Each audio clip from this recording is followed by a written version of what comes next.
شیعہ علماء کونسل لاہور کے زیر اہتمام القدس ریلی نکالی گئی۔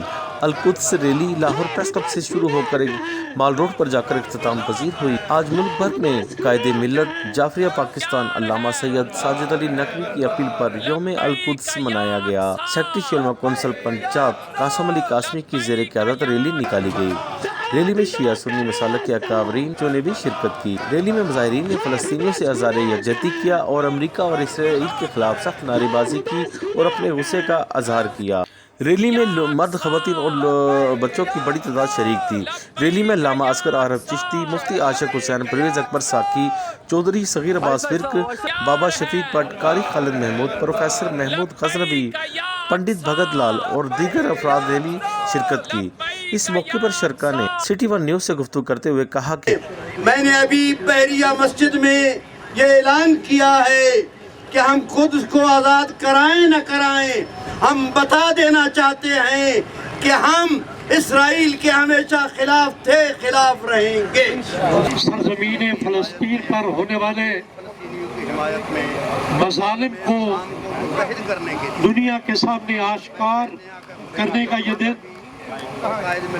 اور یقیناً وہ لوگ جو آج کے دن اپنے فلسطین کے مظلوم بھائیوں کے لیے صدائے احتجاج بلند کرنے کے لیے میدان عمل میں نہیں آتے، تو انہیں سوچنا ہوگا کہ ایک مسلمان ہونے کی حیثیت سے، ایک ذمہ دار ہونے کی حیثیت سے، ایک مومن بیدار ہونے کی حیثیت سے جو ان کی ذمہ داری تھی، کیا وہ ذمہ داری کو نبھا رہے ہیں؟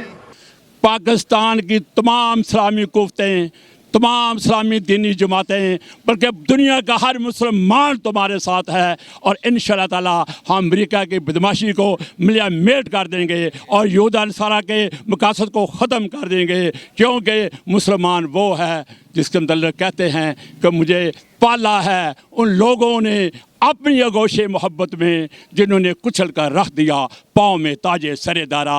انشاءاللہ تعالی ہم یہودیوں کے، نصرانیوں کے، امریکہ کے، برطانیہ کے جو تاج ہیں وہ ہم کچلیں گے اور مسلمانوں کی فتح ہوگی۔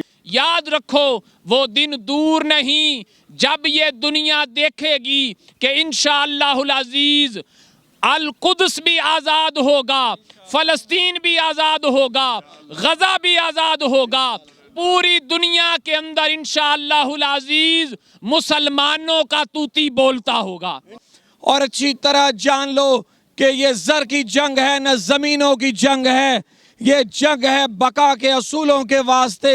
ہم سر بکف اٹھے ہیں کہ حق فتح یاب ہو، کہہ دو اسے جو لشکر باطل کے ساتھ ہے، پھوٹے گی صبح امن لہو رنگ ہی سہی۔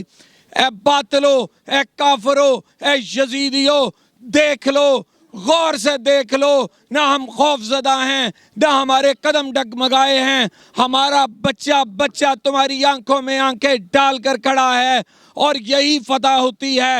تم کتنے لوگوں کو مارو گے؟ ہم نے یہ بہادری کا درس بدر سے لیا ہے۔ فلسطین بھی آزاد ہو چکا ہوتا، اسرائیل اس وقت عالمی مجرم ہے، اسرائیل یہودیوں کا بھی مجرم ہے، اسرائیل مسیحیوں کا بھی مجرم ہے، اسرائیل مسلمانوں کا بھی مجرم ہے۔ جہاں جنگ لڑی جا رہی ہے وہاں تین مقدس مقام تینوں مذاہب کے ہیں۔ دیوار گریہ غزہ کے اندر موجود ہے جو کہ یہودیوں کا انتہائی قابل صد احترام مقام ہے۔ وہاں بیت اللحم ہے جو سیدنا عیسیٰ روح اللہ علیہ السلام و کلمت اللہ کی امانتوں کو سنبھالے ہوئے ہے۔ وہاں بیت المقدس ہے جہاں 1,24,000 نبیوں کے سجدے آج بھی خوشبوئیں بکھیر رہے ہیں۔ فلسطینیوں، ہم تمہیں سلام پیش کرتے ہیں، تم نے ثابت کر دیا جو شاہین اقبال نے کہا تھا کہ کافر ہے تو کرتا ہے شمشیر پہ بھروسہ، کافر ہے تو کرتا ہے شمشیر پہ بھروسہ، مومن ہے تو بے تیغ بھی لڑتا ہے سپاہی۔ شیعہ علماء کونسل پاکستان علامہ سید سبطین حیدر سبزواری صاحب غزہ اور فلسطین کے مظلومین کی حمایت میں اور اسرائیلی جارحیت کے خلاف اپنی آواز بلند فرمائیں گے۔ محترم علامہ سید سبطین حیدر سبزواری۔ ہمارے ملک کو بھی سمجھنا چاہیے، آپ اسلامی ریاست ہیں، آپ اسلامی ملک ہیں، آپ ایٹمی طاقت ہیں، آپ کا بھی ایک فریضہ بنتا ہے. اگر آج سارے اسلامی ممالک بائیکاٹ کر لیں, یہ کس قسم کا اتحاد تشکیل دیا ہے, یہ کس قسم کی اسلامی فورس بنائی ہے. کیا پاکستان کو کوئی ڈیسیژن نہیں لینا چاہیے؟ کیا اس وقت یہ حکمران جاگیں گے جب ان کے گریبانوں تک ہاتھ آئیں گے؟ آج ایران پہ حملہ ہو رہا ہے, آج سفارت خانوں کو اڑایا جا رہا ہے. بہرحال ہم یہ آواز پہنچانا چاہتے ہیں. یہ آواز یہ نہ سمجھے کہ یہ اسی جگہ کے دب جائے گی, نہیں. یہ آواز پوری دنیا میں اٹھ رہی ہے. جہاں 2 بندے چل رہے ہیں, 10 بندے چل رہے ہیں, ہزاروں چل رہے ہیں, لاکھوں چل رہے ہیں, اسرائیل کے خلاف آواز چل چکی ہے, آواز اٹھ چکی ہے, لوگ نکل چکے ہیں, اور حکومتوں کو بھی اپنا قبلہ درست